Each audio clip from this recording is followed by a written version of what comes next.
Halo Sneezen, jumpa lagi bersama saya Daya Aruna dalam acara podcast Libas SNI 15 menit bahas SNI. Ya, pada podcast kita kali ini temanya adalah mengusung mengenai manfaat penerapan SNI pada UKM atau usaha kecil dan menengah. Telah hadir bersama saya dua UKM hebat. Kenapa saya sebut hebat? Karena dua UKM tersebut sudah bisa mendapatkan SNI. Hebat sekali kan Sneezen. Di sebelah kiri saya sudah hadir dua orang hebat, yaitu Mbak Irna Agustin ya dari UKM Alisa Marsha ya.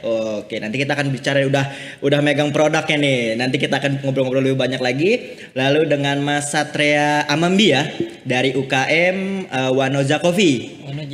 Wanoza Kopi. Oke, produknya pastinya kopi ya. Yeah, kopi. Terima kasih sekali loh mau hadir di podcast kita di acara Libas SNI, walaupun kita tahu kita masih ramai ya tentang COVID-19, tapi Sneezen sekalian, kita telah menerapkan protokol kesehatan, kita telah divaksin, tentunya sudah lengkap 2 kali. Lalu sebelum kesini juga kami sudah melakukan protokol antigen, jadi kita tetap menerapkan protokol kesehatan.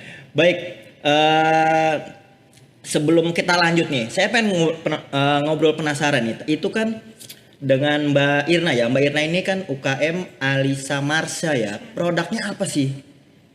Sekalian perkenalan diri dulu boleh? Promosi boleh? Apapun boleh di sini. Terima kasih. Ya. Halo, selamat sore Sneezen. Perkenalkan nama saya Irna Agustin. Saya business owner dari Alisa Marsha.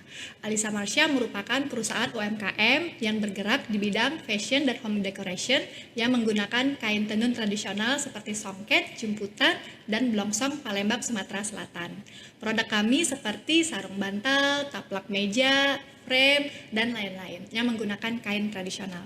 Oke, kain tradisional berarti kain tenun ya? Kain tenun. SNI-nya berarti kemarin SNI untuk AZO ya, kalau nggak salah ya?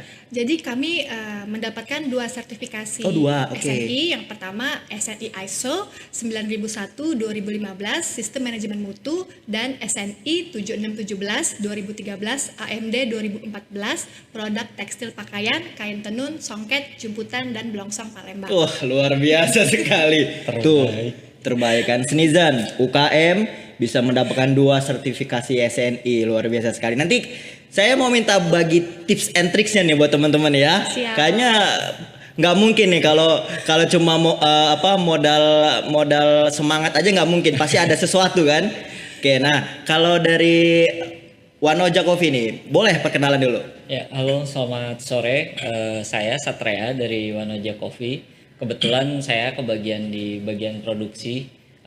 Wanoza Coffee sendiri itu produksinya adalah green bean. Green bean jadi kopi mentah di Arabica. Kemudian kita tata letaknya ada di daerah Kamojang, Desa Laksana, Kecamatan Ibun. Kebetulan kita juga ya berjualan di online juga, jadi coba dicek Wanoza Coffee. Mumpung ya Mas. Silakan. Mumpung. Ini di endorse gratis. Iya. Jadi tolong dicek di e-commerce Wanoza Coffee. Itu kebetulan punya kita. Oke, siap. Jadi boleh ya. Kalau dari tadi Alisa Marsha ada nggak nih sosial medianya, barangkali kasih tau aja ke Sneezen nih. Ada. Jadi kita sistem pemasarannya ada 2. Kita sistem offline dan juga online. Kalau offline ada workshop itu di Palembang, juga pameran keluar. Kalau online kita menggunakan media sosial seperti IG, Facebook itu dengan nama Alisa Marsha Official, dan juga kita menggunakan platform marketplace Indonesia seperti Tokopedia, Shopee, dan juga OLX dengan nama Alisa Marsha Official. Kita juga menggunakan marketplace luar negeri seperti Etsy dan Alibaba dengan nama Alisa Marsha. Kita juga bisa dicek di website www.alisamarsha.com. Luar biasa. Sebentar. Maaf saya potong ya. Tadi saya dengar ada luar negerinya nih. Iya. Berarti udah ekspor dong. Alhamdulillah. Luar biasa. Nanti saya akan ngobrol lagi tentang ekspor-eksporan ya. Kalau mulai usaha nih berdirinya Wanoza Coffee ini kapan nih Mas? Wanoza Coffee itu sebetulnya kita mulai dari 2015 Pak. 2015, berarti masih baru ya? Masih baru. Dan kita mulai concern buat ke dokumen itu di 2018. 2018, oke. Ya, 2018. Jadi mungkin baru 4 tahun benar-benar kita ini concern di dokumen. Kenapa? Ya karena kita pikir, oh ini buat next step gitu ya, buat level up UMKM itu ya kita butuh legalitas yang jelas, sertifikat dan sebagainya. Jadi ya lumayan ada perbedaan di 2015 yang tadinya kita hanya ngelola ya udah jualan tanpa ada standar segala macem ya. Oke, Dan siap. ketika 2018 dan alhamdulillah sekarang di tahun ini kita dapat SNI-nya. Baru di tahun 2021 ini ya. Iya. Oke, nanti saya minta share pengalamannya nih, susah senangnya. Baik. Biasanya sih kalau pertama banyak kan susahnya kan. Tapi kalau berhasil, nah ini kalau berhasil biasanya ada sesuatu nih yang harus bisa ditiru sama teman-teman. Karena banyak Mas dan Mbak, teman-teman UKM kita yang SN itu bukan buat UKM, SN itu buat perusahaan-perusahaan besar. Terus loh ini buktinya sudah ada salah dua ya, bukan salah satu lagi, salah dua dari puluhan UKM yang udah berhasil menerapkan SNI. Nah kalau Alisa Marsha ini eksis dari tahun berapa nih? Kita awal mulai berdiri perusahaan itu di tanggal 25 Agustus 2016. Oh 16, oke. Jadi kita merintis awalnya pertama kita sempat jadi sales door to door, kita sempat buka lapak di Car Free Day. Kemudian pada tahun 2017 kita mulai buka toko di mall. Pada 2018 kita juga mulai masuk ke perusahaan-perusahaan. Kemudian pada 2019 kita mulai pameran di luar negeri.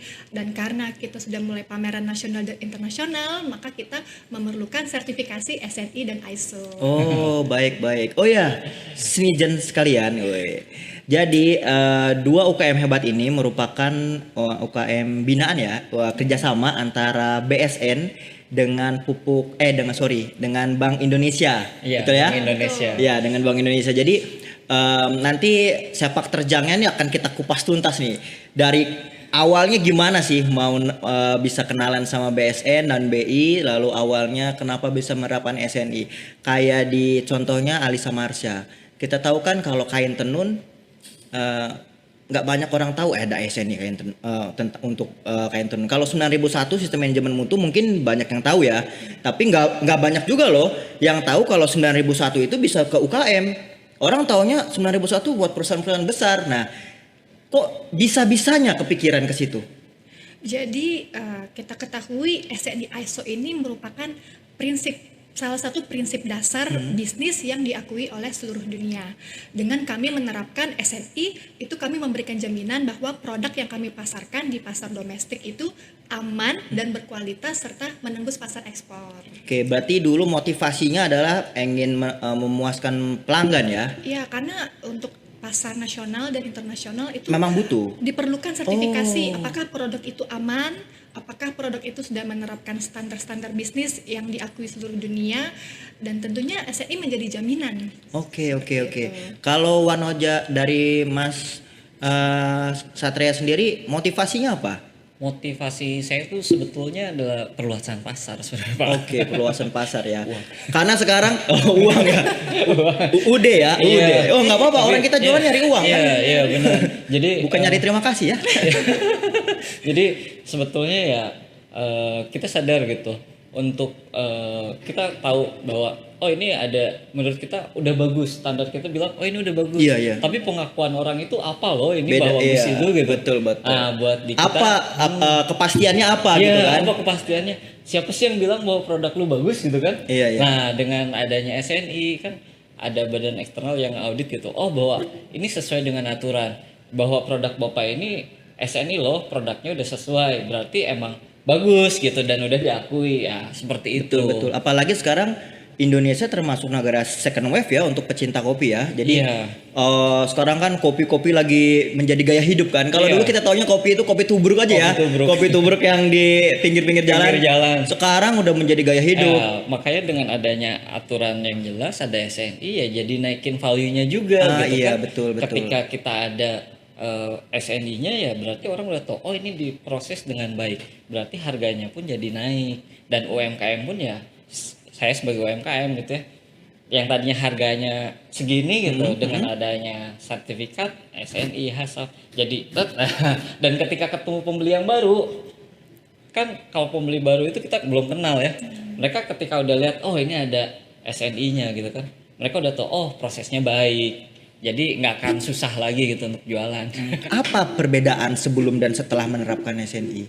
Jadi dengan adanya SOP yang kita terapkan, SNI itu lebih, perusahaan itu menjalankan bisnis lebih efisien dan efektif. Jadi kalau misalkan contohnya seperti dulu namanya UMKM ya, produksi dulu nanti catatannya belakangan seperti itu kan, akhirnya datanya tidak akurat. Sementara jadi sementahun gitu ya. Datanya tidak akurat, kemudian nanti pasti ada miss-nya. Tapi dengan menerapkan SNI lebih disiplin jadinya. Jadi karyawan itu lebih disiplin, pekerjaan lebih teratur, jadi lebih efektif dan efisien seperti itu. Dan juga lebih berkualitas tentunya karena ada prosedurnya. Jadi sudah ditetapkan ya guide-nya gitu ya. Kalau yang dulu mungkin kerjanya semau gue gitu ya, semau gue semut-mutnya orang gitu ya. Kalau sekarang nggak bisa, sudah ada instruksi kerja ya, sudah ada SOP-nya. Sudah ada SOP-nya, sudah ada sistemnya, sudah jalan seperti Wah, itu. luar biasa sekali. Ada di Alisa Mars sendiri ada berapa total SDM-nya? Alhamdulillah total kita sementara ini 13 karyawan. 13 karyawan. Dengan adanya SNI ini kami termotivasi nih untuk memperbesar usaha kami dan menambah jumlah karyawan. Wih, luar biasa. Bagaimana dengan Mas Satria sendiri? Gimana nih kalau di Wanoja sama nggak ceritanya kayak gitu? Kalau apa jangan-jangan beda nih? Gitu. Sebenarnya ceritanya klasik sama ya. Gitu. Jadi yang tadinya kita pekerjaan itu tanpa ada pencatatan, ya kita produksi aja tanpa ada catatannya. Terus kayak produksi juga kadang-kadang gitu, hari ini ngeproduksi barang yang ini, besoknya ganti segala macam lah, jadi istilahnya tidak tertata gitu. Nah dengan adanya SNI dari produksi sendiri gitu, kita udah tertata, ada jadwal, udah terjadwalkan untuk minggu ini kita produksi seperti ini, siapa aja yang mengerjakannya atau alurnya kemana gitu, dan pesanan siapa, dan yang tentu saja gitu ya dicatat. Oke, ini last nih ya, terakhir, karena kalau kita ngomongin masalah perjuangan UKM seminggu aja nggak kelar. Nah sekarang saya mau potong aja waktunya nih karena udah 15 menit juga. Bagaimana nih pesan kepada teman-teman UMKM kalau mau ikut menerapkan, atau yang tadinya nggak mau gimana, atau pesan apa aja buat teman-teman nih, dari mulai Mbak Indri dulu. Mbak Irna dulu. Maaf saya salah terus nih.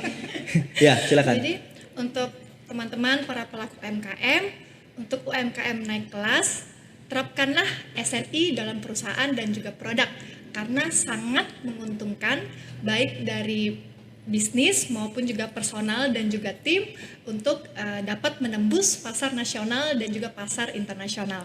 Luar biasa. Bagaimana kalau dari Mas Satria? Kalau dari saya tuh dari prosesnya emang agak ribet gitu, agak susah, tapi setelahnya hasilnya itu sangat menguntungkan. Jadi dari segi penjualan itu pasti meningkat, tingkat kepercayaan konsumen juga naik dengan adanya SNI. Jadi menurut saya sih buat teman-teman UKM yang lainnya, yuk cari SNI-nya kayak gitu. UMKM naik kelas. UMKM naik kelas. Oke, luar biasa sekali. Terima kasih sekali loh waktunya Mbak Irna, Mas Satria udah mau repot-repot berkunjung. Dan selamat ya, tadi pagi ada acara penyerahan SPPT SNI ya, dihadiri langsung oleh Pak Kepala BSN, oleh Menko Maritim dan Investasi, lalu Menteri BUMN juga Pak Erick Thohir ya, lalu Menteri Koperasi dan UKM Pak Teten. Wah, luar biasa loh. Selamat sekali lagi ya atas pencapaian tertingginya. Baik netizen sekalian, itulah tadi sekilas cerita mengenai pengalaman UKM-UKM hebat di Indonesia yang telah berhasil mendapatkan SNI. Jadi sekali lagi untuk teman-teman UKM yang lain yang masih menganggap bahwa SNI itu sulit, SNI itu tidak bisa diterapkan UKM-UKM, berarti belum mengenal BSN gitu ya. Harus kenalan dulu. Baik, sekian dari saya. Terima kasih atas waktunya dan salam sehat selalu. Assalamualaikum warahmatullahi wabarakatuh.